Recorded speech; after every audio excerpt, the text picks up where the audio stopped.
Gata, hai. Haide.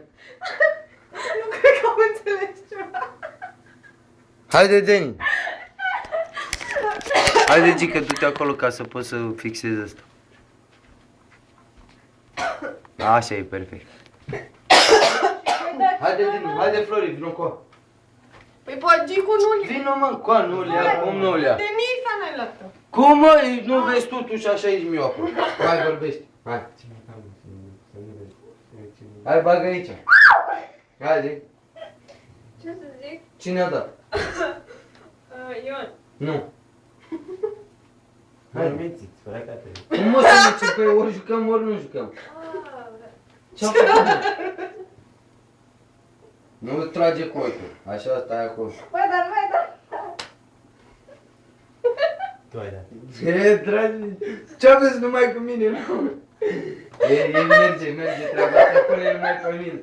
Păi nu vă prinde cu partea asta, nu vă dau. Asta e acum.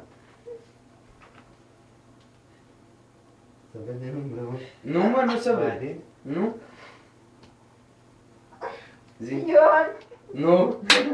Hai, mă, stai acolo. Mă, zici de acolo, de ce te uiți? Poate eu îmi retrag mâna. Dacă mințiți. Bă, poate îmi retrag eu mâna între timp, ce e? Hai. Hai, ce acum? Flori. Zi cine? Cine? Zi, mă. Tu ai dat. Flori, ia, da. Mai aplicat, nu trageți cu ochile așa. Au, Dumnezeule, ce mi-a dat. Poți să zic eu? N-am Ion. văzut. Hă? Ion. Păi ce, eu am ceva cu tine, Flori, are dușmănie cu tine. N-am văzut nici. Tamie.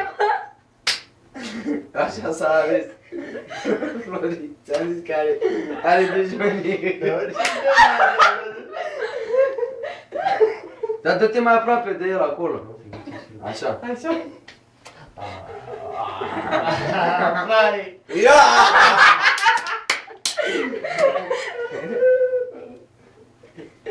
Au! Mi-a sărit din singură. Tu ai dat. Ion a dat. Nu, Flori. Ți-am zis că Flori are ceva cu tine. Du-te, mă, de aici, tot Flori dă mereu. Că eu ajung. Păi, dar tu de ce zici mereu pe mine?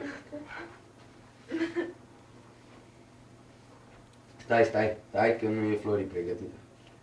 Gata, merge. Mamă, asta tu ai fost. Nu. Că tu nu vezi, mă, că ea e agitată când dă, că îi stă, o taie transpirația. Pe filmare, cine dă? A? Asta e.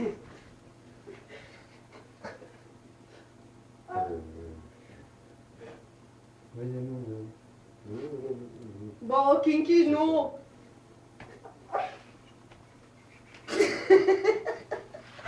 Bă, bebe, tu da.